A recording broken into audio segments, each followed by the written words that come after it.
অন্নপূর্ণা যোজনা দারিদ্র দূরীকরণে বিজেপি সরকারের এক যুগান্তকারী পদক্ষেপ বলেছেন নীলাদ্রি বন্দ্যোপাধ্যায়, রাজনৈতিক বিশ্লেষক। ঠিক কি বলেছেন তিনি, শোনাবো।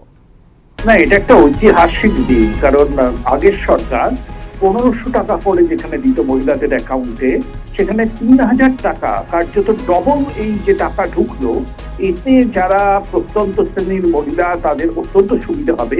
এর আরেকটা ভালো দিক হচ্ছে লক্ষ্মীর ভান্ডার বহু মানুষ পেত যাদের লক্ষ্মীর ভান্ডার পাওয়ার কথা নয়, কিন্তু অন্নপূর্ণা ভান্ডার সরকার উদ্যোগ নিয়েছে গরিব যাদের সত্যিই সাহায্যটা দরকার তাদের কাছে এটা পৌঁছচ্ছে। সুতরাং দারিদ্র দূরীকরণে, সমাজে মহিলাদের ক্ষমতায়নেই অন্নপূর্ণা ভান্ডার একটা বিরাট একটা যুগান্তকারী পদক্ষেপ, এবং যে পদক্ষেপ আজ পশ্চিমবঙ্গ জেলা আমার মনে হয় ভবিষ্যতে ভারতের অন্যান্য প্রদেশও এই অন্নপূর্ণা ভান্ডারের পথে হাঁটতে পারে।